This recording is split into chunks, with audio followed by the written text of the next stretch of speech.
Good morning. This chapter is chapter 12, Loving the Unlovely.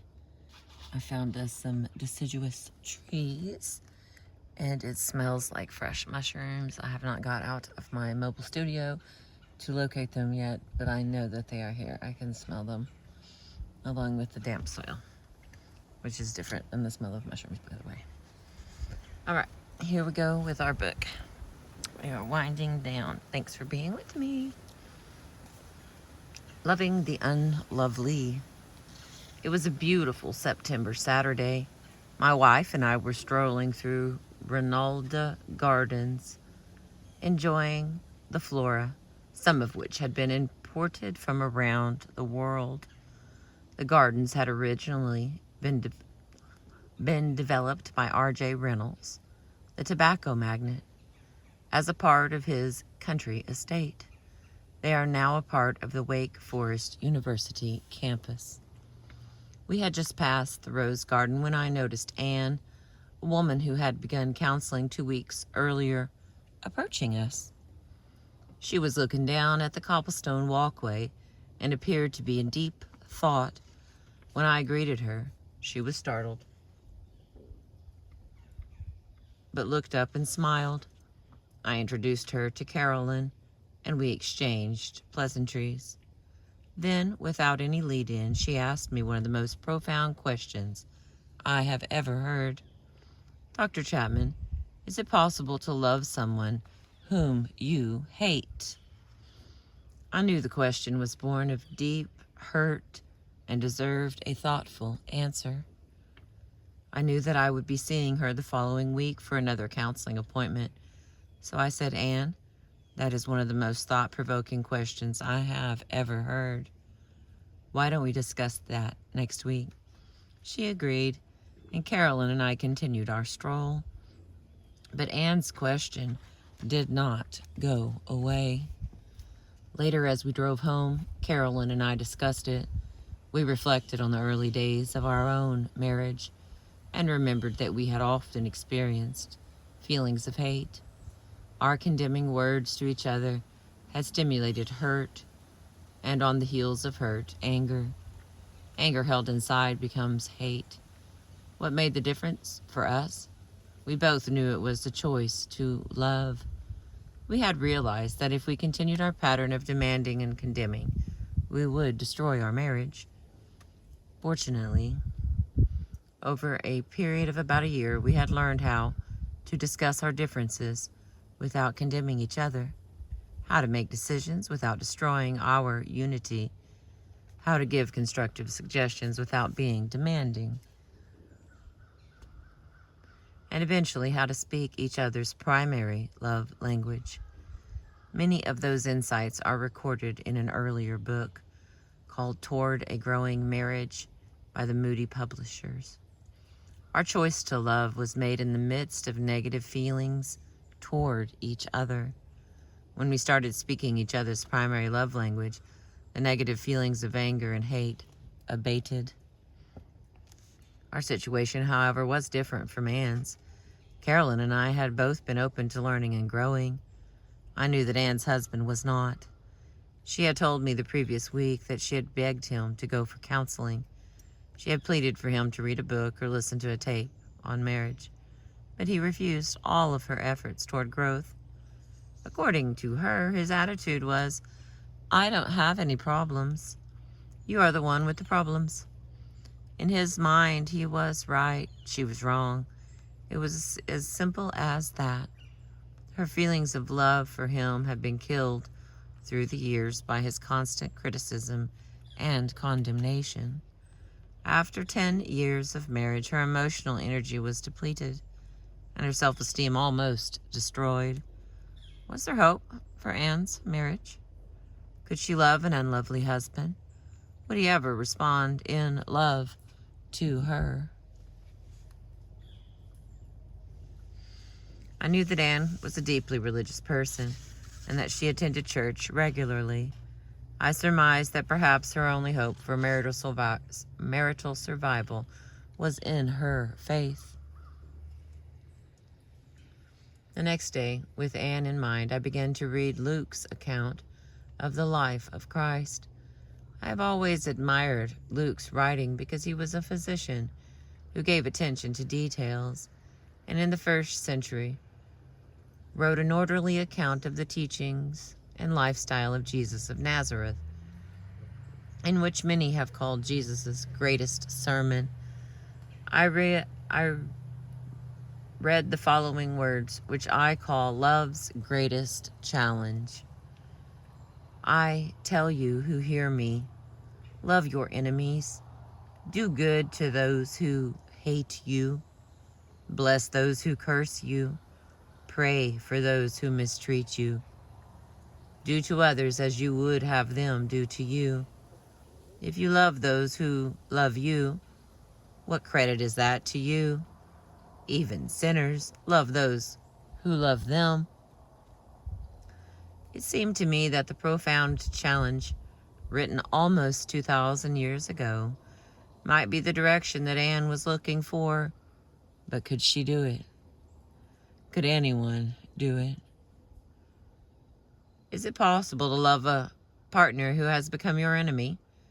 Is it possible to love one who has cursed you, mistreated you, and expressed feelings of contempt and hatred for you? And if she could change, would there be any payback? Would her husband ever change and begin to express love and care for her? I was astounded by this further word from Jesus' ancient sermon. Give, and it will be given to you. A good measure, pressed down, shaken together, and running over, will be poured into your lap. For with the measure you use, it will be measured to you. Could that ancient principle of loving an unlovely person possibly work in a marriage as far gone as Anne's? I decided to do an experiment. I would take as my hypothesis that if Anne could learn her husband's primary love language and speak it for a period of time so that his emotional need for love was met, eventually he would reciprocate and begin to express love to her. I wondered, would it work? I met with Anne the next day and listened again as she reviewed the horrors of her marriage. At the end of her synopsis, she repeated the question she had asked in Ronalda's Gardens. This time she put it in a form of a statement. Dr. Chapman, I just don't know if I can ever love him again after all he has done to me. Have you talked about your situation with any of your friends? I asked. With 2 of my closest friends, she said, and a little bit with some other people. And what was their response? Get out, she said. They all tell me to get out, that he will never change, and that I am simply prolonging the agony.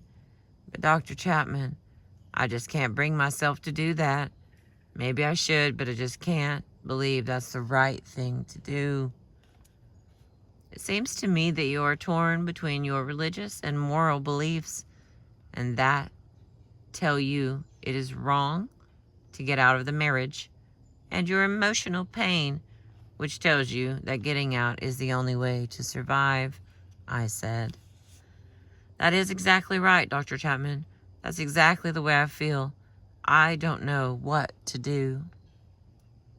When the tank is low, we have no love feelings toward our spouse, but simply experience emptiness and pain. I am deeply sympathetic with your struggle, I continued.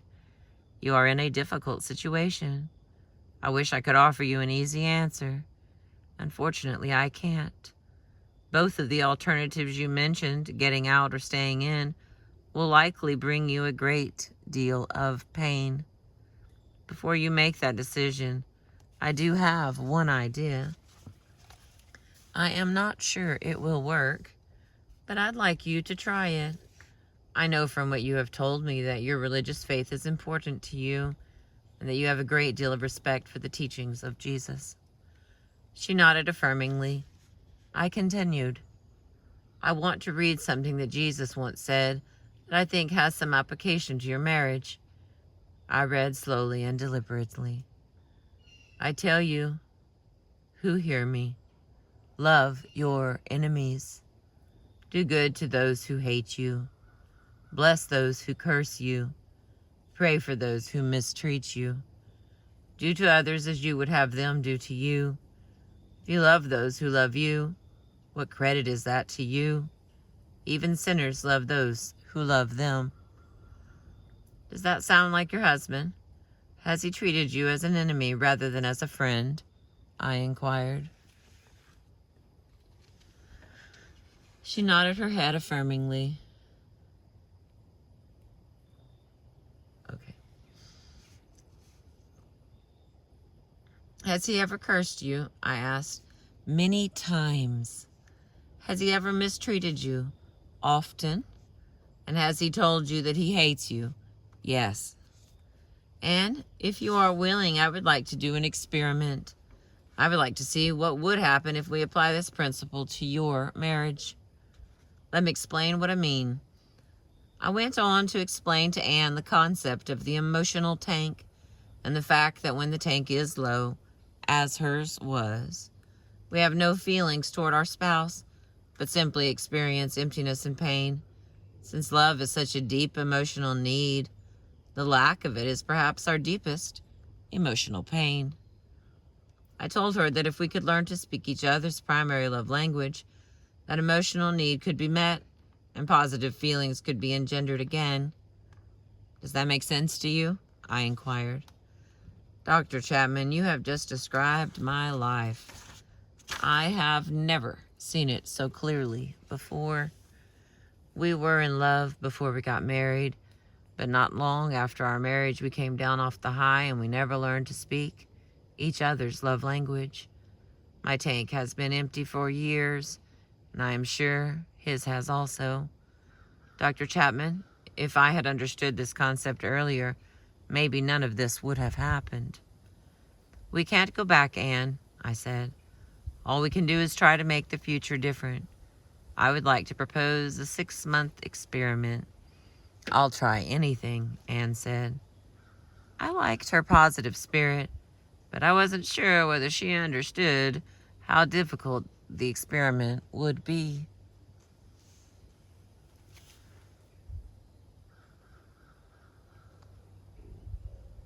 Okay, let's see. Stop wiggling. There we go.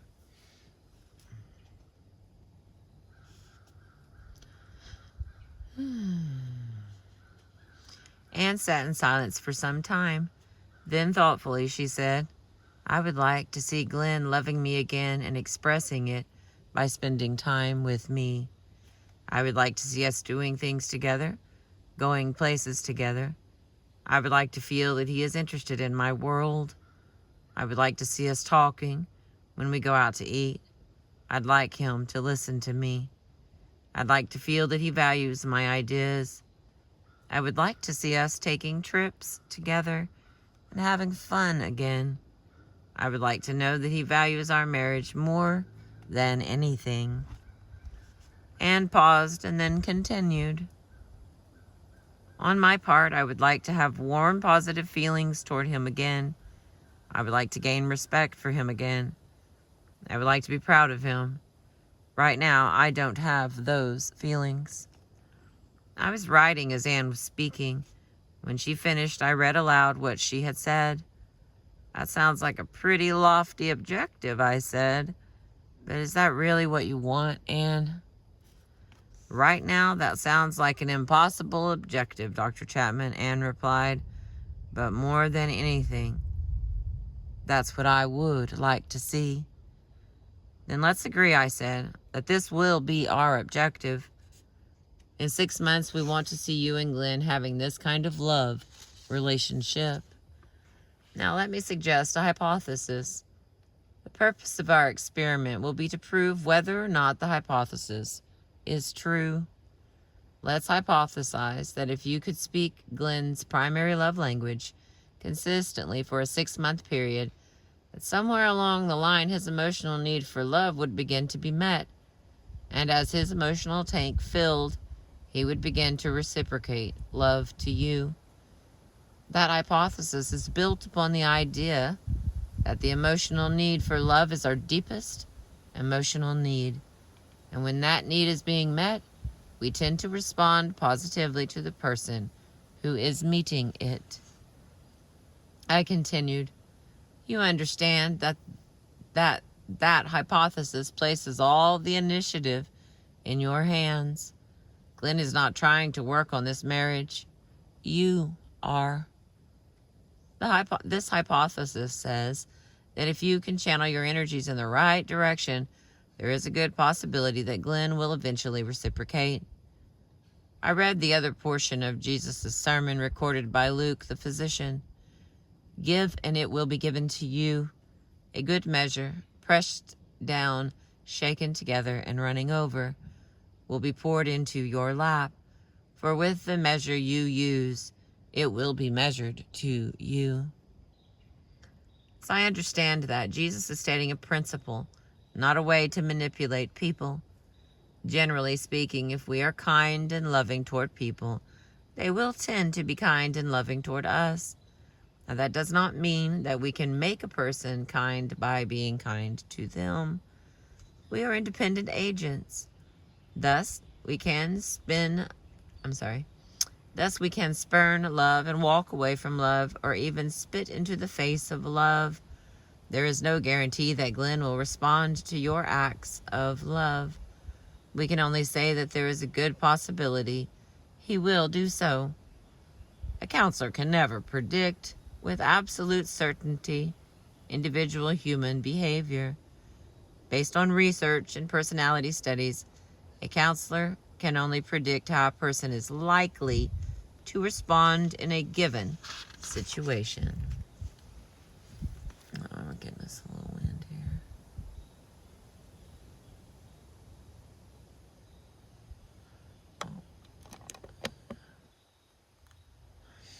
After we agreed on the hypothesis, I said to Anne, now let's discuss your and Glenn's primary love languages. I'm assuming from what you have told me already that quality time may be your primary love language. What do you think? I think so, Dr. Chapman.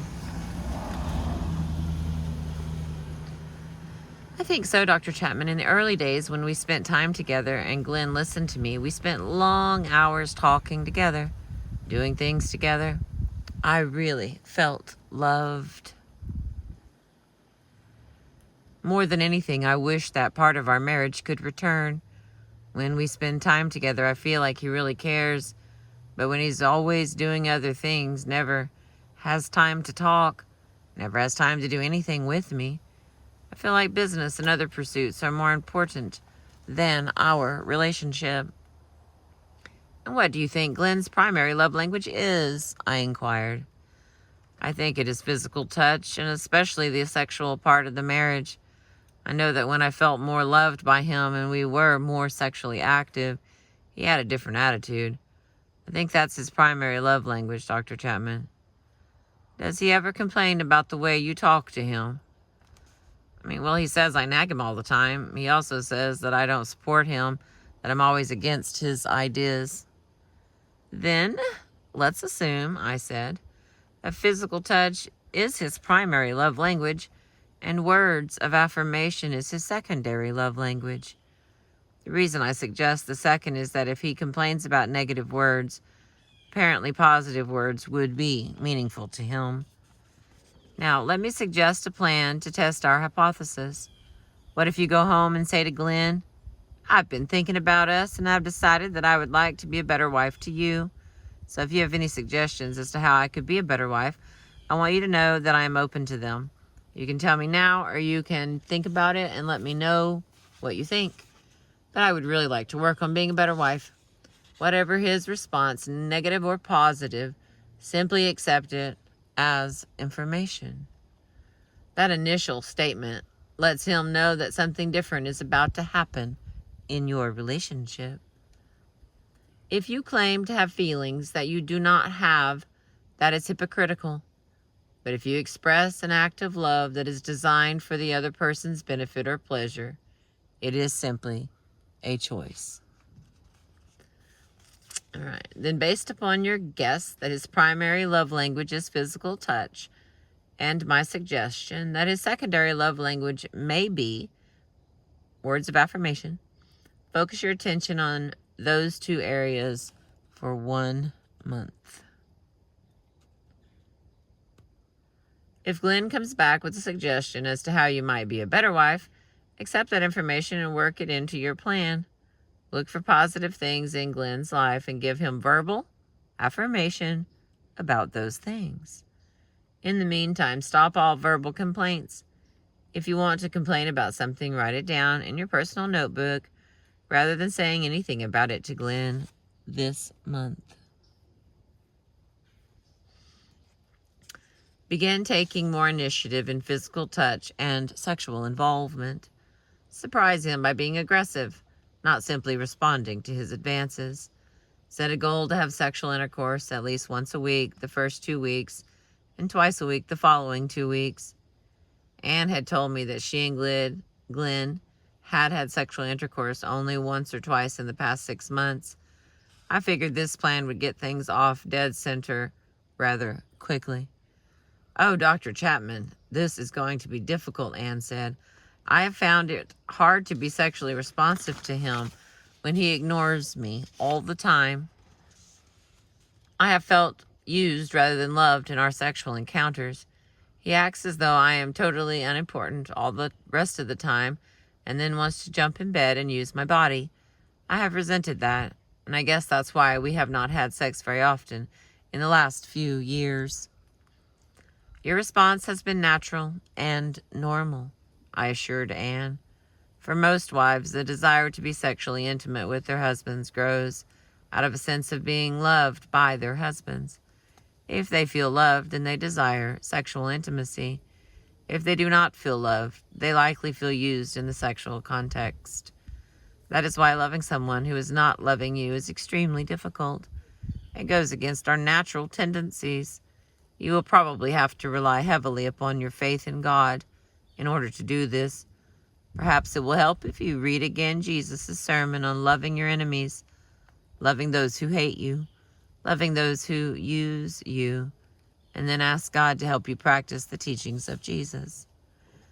I could tell that Anne was following what I was saying. Her head was nodding ever so slightly. Her eyes told me she had lots of questions. Starting to sprinkle. "But, Dr. Chapman, isn't it being hypocritical to express love sexually when you have such negative feelings toward the person? Perhaps it would be helpful for us to distinguish between love as a feeling and love as an action." I said, "If you claim to have feelings that you do not have, that is hypocritical, and such false communication is not the way to build intimate relationships. But if you express an act of love that is designed for the other person's benefit or pleasure, it is simply a choice. You are not claiming that the action grows out of a deep emotional bonding. You are simply choosing to do something for his benefit. I think that must be what Jesus meant. Certainly, we do not have warm feelings for people who hate us. That would be abnormal, but we can do loving acts for them. That is simply a choice. We hope that such loving acts will have a positive effect upon their attitudes and behavior and treatment, but at least we have chosen to do something positive for them." My answer seemed to satisfy Anne, at least for the moment. I had the feeling that we would discuss that again. I also had the feeling that if the experiment was going to get off the ground, it would be because of Anne's deep faith in her God.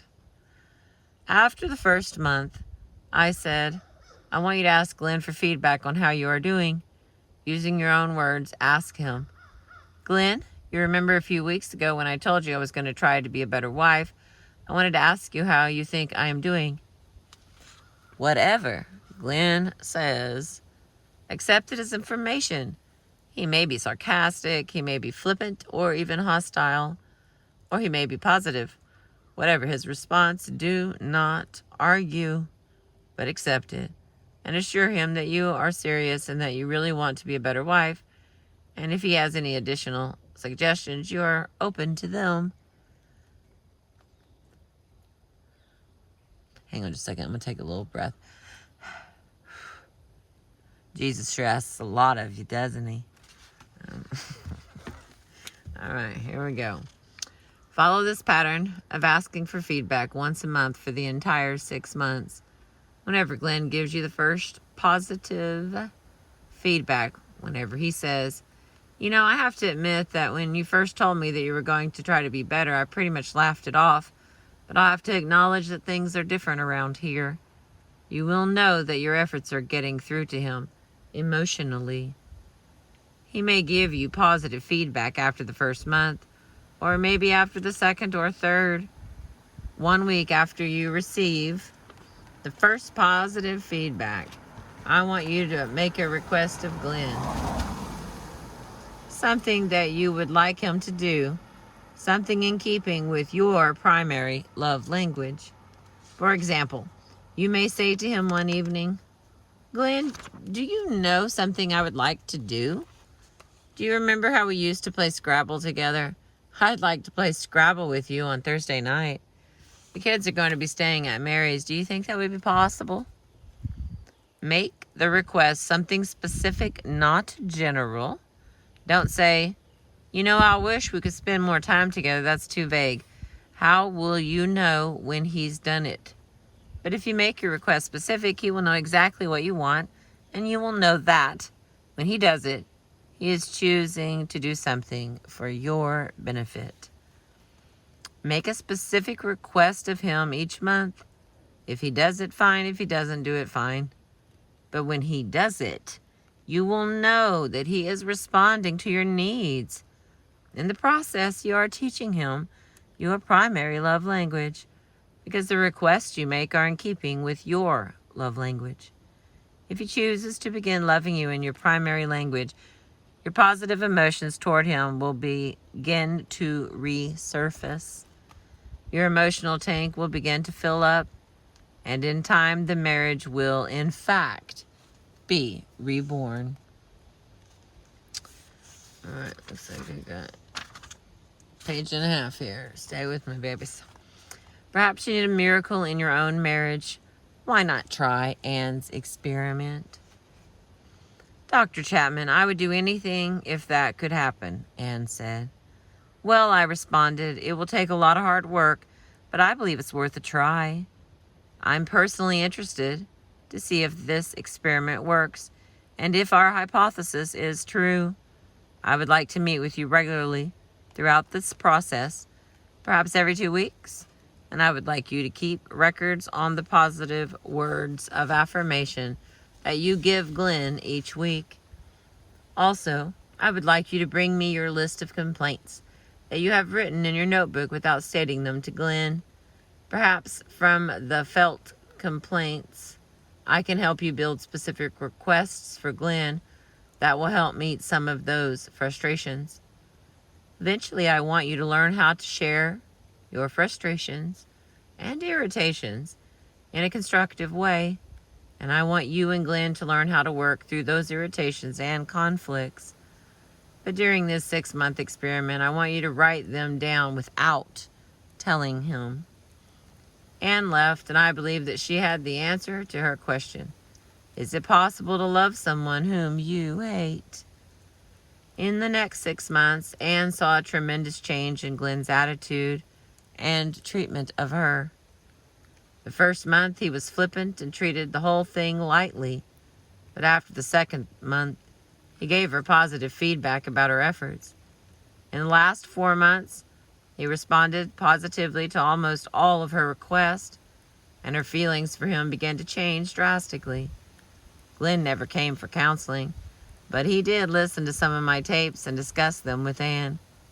He encouraged Anne to continue her counseling, which she did for another 3 months after our experiment. To this day, Glenn swears to his friends that I am a miracle worker. I know, in fact, that love is the miracle worker. Perhaps you need a miracle in your own relationship. Why not try Anne's experiment? Tell your spouse that you have been thinking about your relationship and have decided that you would like to do a better job of meeting his or her needs. Ask for suggestions.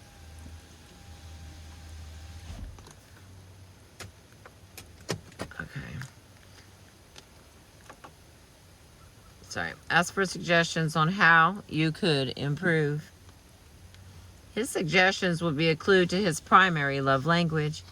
If he makes no suggestions, guess his love language based on the things he has complained about over the years. Then, for 6 months, focus your attention on that love language. At the end of each month, ask your spouse for feedback on how you are doing for further suggestions.